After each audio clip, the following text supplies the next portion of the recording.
जब अदालत ने कहा हलाला नहीं कानून चलेगा, तब धार्मिक विवाद होना शुरू हो गया। इलाहाबाद हाई कोर्ट ने इस फैसले ने अपराधियों की एक बड़ी दलील पर सीधा प्रहार कर दिया है। ये मामला न्याय व्यवस्था में एक बड़ा संदेश बनकर के उभरा है। तो समझेंगे इस पूरी वीडियो में और जानेंगे कि इलाहाबाद हाई कोर्ट का क्या आया है फैसला। सबसे पहले हम बात करते हैं न्यूज़ को लेकर के। तो न्यूज़ है, हलाला की आड़ में अपराध को व्यक्तिगत कानून का संरक्षण नहीं मिल सकता है। इलाहाबाद हाई कोर्ट ने गैंग रेप मामले में एफआईआर रद्द करने से किया इनकार। अब हम बात करते हैं परिचय का। तो इलाहाबाद हाई कोर्ट ने एक महत्वपूर्ण फैसला लिया है, जिसमें उन्होंने कहा है कि महिला या नाबालिग के साथ में रेप होता है या गैंग रेप या यौन शोषण, तो आरोपी निकाह या हलाला या पर्सनल लॉ क्या सहारा लेकर के कानून से नहीं बच सकता है। कोर्ट ने एफआईआर को रद्द करने से इनकार कर दिया है। अपराध कहा है, अपराध होता है चाहे वो धार्मिक प्रथा में होता हो या फिर नॉर्मल, तो धार्मिक प्रथा के नाम पर उसे सही नहीं ठहराया जा सकता है। पूरा मामला क्या था, तो एक महिला ने आरोप लगाया कि उसके पति ने उसे तलाक दे दिया, फिर से उसी पति से दोबारा शादी करने के लिए मतलब इस्लाम में होता है कि निकाह हलाला कराया जाता है, जिससे क्या होता है कि आप अपने पति के पास में दोबारा जा सकते हो। आरोप है कि इस प्रक्रिया में उनके साथ मतलब जो महिला थी उनके साथ ज़बरदस्ती यौन संबंध बनाए गए हैं। कुछ आरोप जो कि गैंग रेप और नाबालिग से जुड़े अपराधों के भी देखे जा रहे हैं। इसके बाद पुलिस ने एफआईआर दर्ज की और इसे एफआईआर को समाप्त करने की बात की जा रही थी कि ये एक धार्मिक मामला है।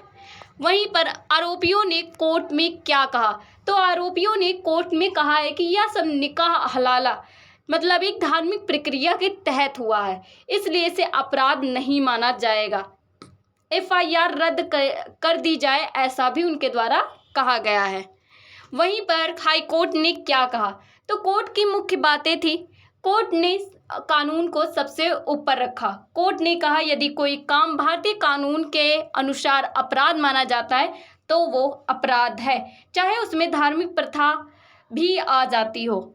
यही चीज़ कह करके मतलब सुप्रीम कोर्ट ने कहा कि धार्मिक प्रथा कहकर के सही नहीं ठहराया जा सकता है इस अपराध को।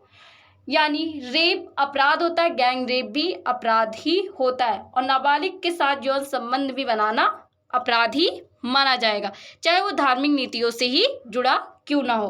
पर्सनल लॉ की बात कही गई। इसमें अपराधी खुद को बचाने की कोशिश कर रहा था कि उसका पर्सनल लॉ है और ये एक तरीके से धार्मिक कार्य है, तो इसमें जो कि कानून जो कि हस्तक्षेप ना करे, परंतु कोर्ट ने साफ कह दिया कि व्यक्तिगत कानून अपराध के लिए ढाल नहीं बन सकता। मतलब कि जो आपका व्यक्तिगत कानून है, पर्सनल लॉ, या हम कहें तो हिंदू लॉ अलग होता है, मुस्लिम लॉ अलग होता है, तो उसी तरीके से व्यक्तिगत जो कानून है उसमें अपराध आपने किया है तो वो अपराध या हम कहें तो वो जो व्यक्तिगत कानून है उस अपराध को नहीं बचा सकता है, ऐसा जो कि कोर्ट के द्वारा कहा गया। मतलब धर्म की आड़ में किसी महिला का शोषण नहीं किया जा सकता है। पोक्सो कानून लागू होगा इसमें, और यदि पीड़िता नाबालिग है तो पोक्सो एक्ट लागू होगा। पोक्सो एक्ट क्या होता है, तो इसके बारे में अगर हम बात करें तो ये एक एक्ट है जो कि protection of children from sexual offence act होता है, और ये जो कि बच्चों को यौन अपराधों से सुरक्षा देता है।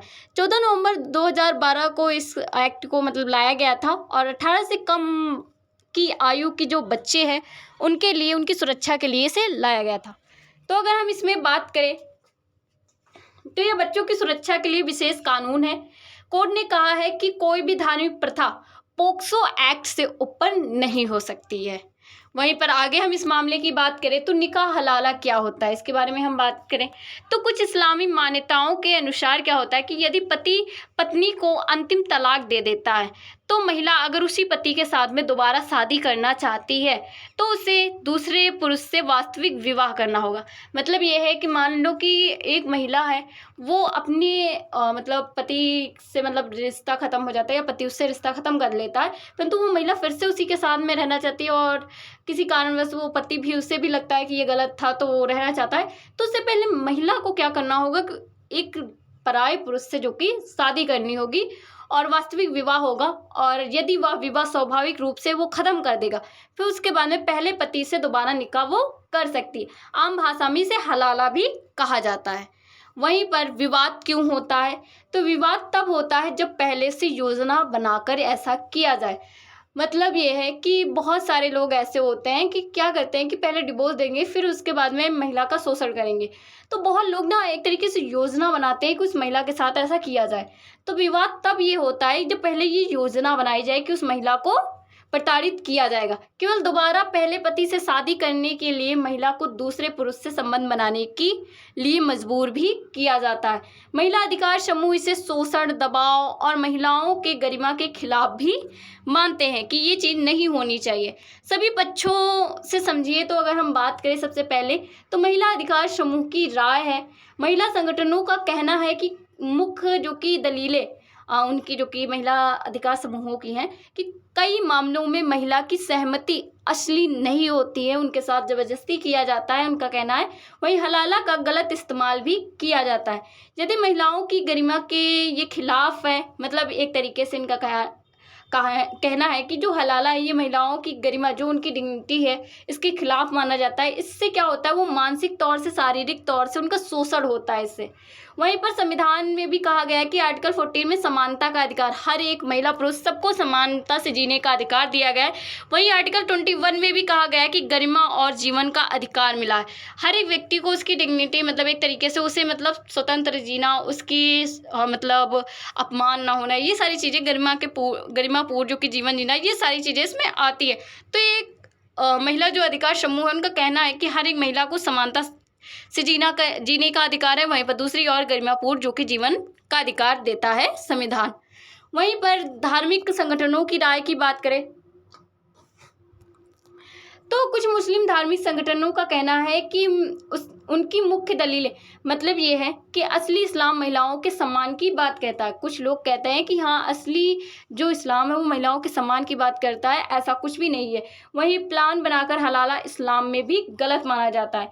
मीडिया पूरे धर्म को गलत तरीके से पेश कर रही है। संगठनों का कुछ कहना है यदि अपराध हुआ है तो सजा हो, लेकिन पूरी धार्मिक परंपरा को गलत नहीं कहा जाए। तो ये भी जो कि कुछ संगठनों का कहना है। वहीं पर आगे हम बात करें कानूनी विशेषज्ञों की राय क्या है, तो कानूनी विशेषज्ञ कहते हैं कि अदालत ने जो कि क्रिमिनल जो कि लॉ को प्राथमिकता दी है और ये सही है। ये फैसले का महत्व है।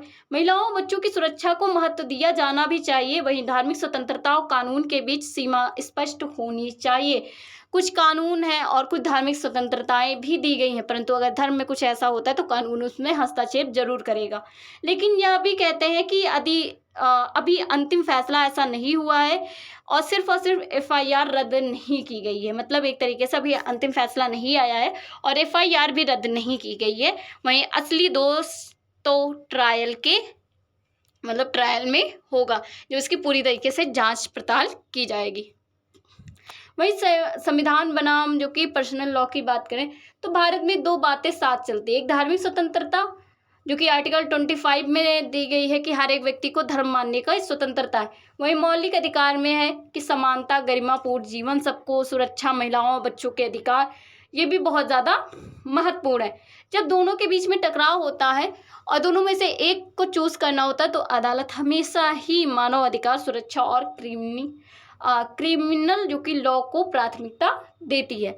मतलब ये है कि अदालत धर्म को ऊपर न रख करके मानव के कल्याण को ऊपर रखती है और यही जो कि महत्वपूर्ण भी माना जाता है। वहीं आगे अगर हम बात की इस फैसले का समाज पर क्या असर पड़ेगा, कुछ सकारात्मक असर होंगे, जैसे महिलाओं को कानूनी सुरक्षा जो कि दी जाएगी और अन्य महिलाओं के साथ में अगर ऐसा हो रहा होगा तो अपनी सुरक्षा कर सकती हैं कानून के तहत। वही धार्मिक प्रथा के नाम पर जो शोषण हो रहा उसे भी रोका जाएगा। वहीं पर बच्चों की सुरक्षा मजबूत की जाएगी और संभावित विवाद हो सकते हैं। कुछ लोग धार्मिक मामलों में दखल के हिसाब से इस पर विवाद भी कर सकते हैं। पर्सनल लॉ और संविधान की जो कि बहस भी तेज हो सकती है कि पर्सनल लॉ इम्पॉर्टेंट है कि संविधान, तो ये जो कि हो सकता है थोड़ा सा मामला। वहीं महत्वपूर्ण कानूनी शब्द भी हैं, जैसे FIR तो पुलिस द्वारा दर्ज की गई शिकायत होती। पॉक्सो जो बच्चों और यौन अपराधों से बचाव के लिए कानून है। पर्सनल लॉ जो कि धर्म आधारित पारिवारिक कानून होता है, जैसे हिंदू लॉ, मुस्लिम लॉ अलग अलग होता है। क्वाश एफआईआर को रद्द करना। वहीं गैंग रेप जो कि एक या एक से अधिक जो कि लोगों के द्वारा रेप करना।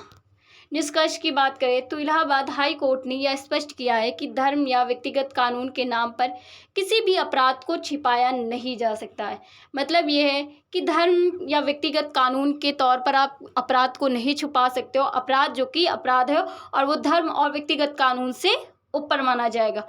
कोर्ट ने कहा है कि यदि महिला या बच्चे के साथ अपराध हुआ है तो कानूनी कार्रवाई जरूर होगी, चाहे आरोपी धार्मिक प्रथा को क्यों ही ना मतलब बता रहा हो कि वो धार्मिक प्रथा है, उसे क्यों ही ना ख़त्म करना पड़े या फिर उसे क्यों ही ना मतलब तोड़ना पड़े, परंतु महिलाओं बच्चों की समानता और उनके अधिकार, उनके गरिमापूर्ण जीवन के लिए कानून जो कि बना है और इसके लिए जो कि मतलब कानून आगे रहेगा कि महिलाओं बच्चों की सुरक्षा की जाए। तो आप अपनी राय ज़रूर देना कि धार्मिक और ये जो मतलब जो अपराध है, इन मतलब दोनों का क्या रिलेशन। मतलब एक तरीके से ये है कि अदालत ने धर्म को अलग रख करके बच्चों और महिलाओं की गरिमापूर्ण जीवन को प्राथमिकता दी गई है। तो आपके अकॉर्डिंग क्या ये एक तरीके से विवाद बन सकता है या फिर ये जो अदालत के द्वारा किया गया है ये मामला जो कि सही है? तो अपनी राय जो कि ज़रूर बताना। And thank you for watching. अगर आपको इसकी PDF चाहिए तो आप टेलीग्राम लिंक जो कि ज्वाइन कर सकते हो। And thank you.